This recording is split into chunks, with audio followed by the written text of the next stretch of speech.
എത്യോപ്യയിലെ അഗ്നിപർവ്വത സ്ഫോടനത്തിന് പിന്നാലെ വ്യോമഗതാഗതം ഭാഗികമായി ഇന്ത്യയിലും തടസ്സപ്പെട്ടു. ഏഷ്യയിലും ഗൾഫ് മേഖലയിലും നിരവധി വിമാന സർവീസുകൾ റദ്ദാക്കി. ഡൽഹിയിലും രാജസ്ഥാനിലും മഹാരാഷ്ട്രയിലും കരിമേഘ പടലങ്ങളെത്തി.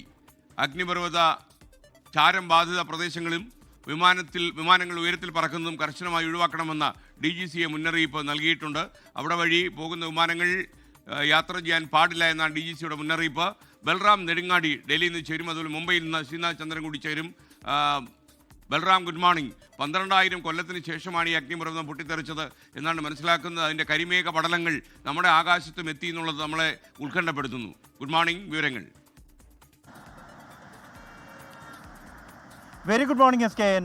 തീർച്ചയായും SKN 12,000 വർഷത്തിന് ശേഷമാണ് ഇത്തരത്തിലൊരു അഗ്നിപർവ്വത സ്ഫോടനം എത്യോപ്യയിൽ ഉണ്ടാകുന്നത്. എത്യോപ്യയിലുണ്ടായ ഈ ഹെയ്ലി ഗുബി അഗ്നിപർവ്വത സ്ഫോടനത്തിൻ്റെ ആഘാതം വലിയ തോതിൽ തന്നെ ഇന്ത്യയിലും ബാധിച്ചിരിക്കുന്നു. ഇന്ത്യയിലേക്ക് ഇന്നലെ രാത്രിയോടെ തന്നെ രാജസ്ഥാൻ അതിർത്തി മേഖലയിലേക്ക് ഈ ഒരു അഗ്നിപർവ്വത സ്ഫോടനത്തിൻ്റെ ഭാഗമായുണ്ടായ പൊടിപടലങ്ങൾ, അതുൾപ്പെട്ട കരിമേഘങ്ങൾ എത്തിയിരിക്കുകയാണ്. അത് വ്യോമഗതാഗതത്തെ ആദ്യഘട്ടത്തിൽ തന്നെ ബാധിച്ചിട്ടുണ്ട്. കണ്ണൂർ ദുബായ് വിമാന സർവീസ് റദ്ദാക്കുന്ന സാഹചര്യം ഉണ്ടായിരിക്കുന്നു. കൂടാതെ പടിഞ്ഞാറൻ പ്രദേശങ്ങളിലെ സംസ്ഥാനങ്ങളിലെ ആഭ്യന്തര വിമാന സർവീസുകളെയും ഇത് ബാധിച്ചിട്ടുണ്ട്. ഈ മേഘപടലങ്ങൾ, പൊടിപടലങ്ങൾ അത് ഇന്ത്യയിലെ 5 സംസ്ഥാനങ്ങളോളം ബാധിക്കും എന്നാണ് മുന്നറിയിപ്പ് നൽകിയിരിക്കുന്നത്. ഇതിൻ്റെ ഭാഗമായി DGCA ഇന്ത്യയിൽ പ്രവർത്തിക്കുന്ന വിമാന കമ്പനികൾക്ക് ജാഗ്രതാ നിർദ്ദേശം നൽകിയിട്ടുണ്ട്.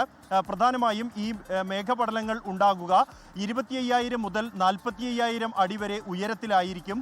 കൂടാതെ ഈ മേഘപടലങ്ങളിൽ ചാരം ഒപ്പം തന്നെ ഗ്ലാസിൻ്റെ പൊടിപടലങ്ങളും ഉണ്ടാകും. അഗ്നിപർവ്വത സ്ഫോടനത്തെ തുടർന്നുണ്ടായ ഈ അവശിഷ്ടങ്ങൾ ഇത് വിമാനങ്ങൾക്ക് ഗുരുതരമായ കേടുപാടുകൾക്ക് സാധ്യതയുണ്ട് എന്ന മുന്നറിയിപ്പാണ് DGCA നൽകിയിരിക്കുന്നത്. അതുകൊണ്ട് തന്നെ ഈ മേഘങ്ങൾ ഉണ്ടാകുന്ന ഉയരത്തിലും അതുണ്ടാകുന്ന പ്രദേശത്തുമുള്ള സഞ്ചാരം ഒഴിവാക്കി മറ്റ് റൂട്ടുകൾ തിരഞ്ഞെടുക്കണം എന്ന നിർദ്ദേശമാണ് DGCA നൽകിയിരിക്കുന്നത്. ഈ മേഘപടലങ്ങൾ ഡൽഹിയിൽ ഇന്ന് രാത്രി 10 മണിയോടെ പൂർണ്ണമായും എത്തും എന്നാണ് കണക്കാക്കുന്നത്. അതിനുശേഷം ഹിമാലയൻ മേഖലയിലേക്ക് നീങ്ങും. അവിടെ വെച്ചായിരിക്കും ഇത് ഈ മേഘങ്ങൾ, പൊടിമേഘങ്ങൾ അടിയുക എന്നുമാണ് നിലവിൽ കണക്കാക്കിയിരിക്കുന്നത്. എന്തായാലും സാഹചര്യം സൂക്ഷ്മമായി തന്നെ നിരീക്ഷിച്ചു വരുന്നു എന്നാണ് കേന്ദ്ര കാലാവസ്ഥാ നിരീക്ഷണ കേന്ദ്രം, DGCA അടക്കമുള്ളവർ അറിയിക്കുന്നത്. SKN. ശ്രീനാഥ് ചന്ദ്രൻ കൂടി ചേരുന്നു. മുംബൈയുടെ ആകാശത്ത് ശരിക്കും ഈ പുകപടലങ്ങൾ പ്രത്യക്ഷപ്പെട്ടോ? എന്താണ് വിവരം? ഏതൊക്കെ വിമാനങ്ങളാണ് റദ്ദ് ചെയ്യാൻ സാധ്യത? പറയൂ ശ്രീനാഥ് ചന്ദ്രൻ. Good morning.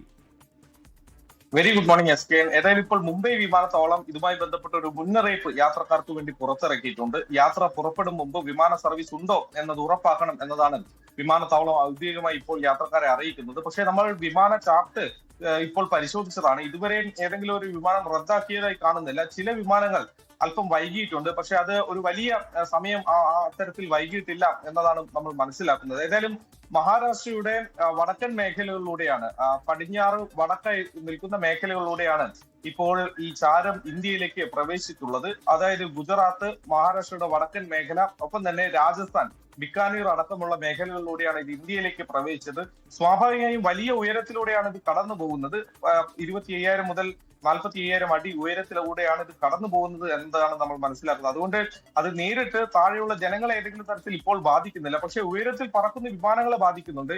വിമാനങ്ങൾ പലപ്പോഴും അത് പാകിസ്ഥാന്റെ വ്യോമ മാർഗം ആകാശ വഴി അത് വഴിതിരിച്ച് വിടേണ്ടതുണ്ട്. പക്ഷേ നിലവിലെ സാഹചര്യത്തിൽ നമുക്കറിയാം പാകിസ്ഥാന്റെ എയർ സ്പേസ് ഇന്ത്യക്ക് വേണ്ടി അടച്ച ഒരു സാഹചര്യമുണ്ട്.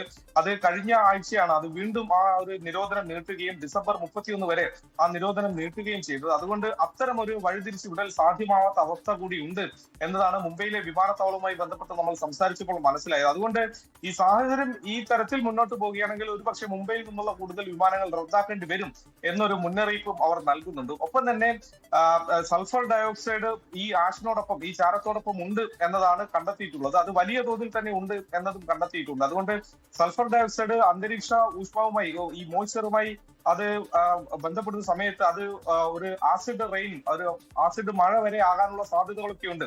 അതൊന്നും സംഭവിക്കാതിരിക്കട്ടെ. പക്ഷെ എന്നാൽ പോലും അത്തരം പല സാധ്യതകളുമുണ്ട്. വിമാനങ്ങൾ നേരിട്ട് ഈ സൾഫർ ഡയോക്സൈഡുമായി സമ്പർക്കത്തിൽ വരുമ്പോൾ അത് അതിന്റെ എഞ്ചിനെ അടക്കം ബാധിക്കും എന്നതും ഈ വിദഗ്ധർ സൂചിപ്പിക്കുന്നുണ്ട്. അതുകൊണ്ട് പലതരം ഘടകങ്ങൾ മുന്നിൽ ഉണ്ട്. അതൊക്കെ പരിഗണിച്ചുകൊണ്ട് മാത്രമാണ് ഇപ്പോൾ വിമാന സർവീസുകളുടെ കാര്യത്തിൽ അടക്കം ഇപ്പോൾ വിമാന കമ്പനികൾ തീരുമാനം എടുക്കാൻ വേണ്ടി പോകുന്നത്. നേരിട്ട് ഈ ആശയം, ഈ ചാരം താഴെ പതിക്കുന്ന സാഹചര്യങ്ങൾ ഉണ്ടാവാനുള്ള സാധ്യത വളരെയധികം കുറവാണ്. ഇപ്പോൾ വളരെയധികം ഉയരത്തിലൂടെയാണ് കടന്നു പോകുന്നത്. നേരത്തെ ബൽറാം സൂചിപ്പിച്ചതുപോലെ ഹിമാലയൻ മലനിരകളിൽ എത്തിയതിനു ശേഷം അതിന്റെ ഈ യാത്ര അവസാനിക്കും എന്നതാണ് പ്രതീക്ഷിക്കുന്നത്. SK, ലോകത്തെവിടെയായാലും ഏത് സമയത്തും 24 വാർത്തകളും ഓഗ്മെന്റഡ് റിയാലിറ്റി പാക്കേജുകളും എക്സ്പ്ലെയിനറുകളും വിശദമായി കാണാൻ ഞങ്ങളുടെ യൂട്യൂബ് ചാനൽ നിങ്ങൾക്ക് സബ്സ്ക്രൈബ് ചെയ്യാം.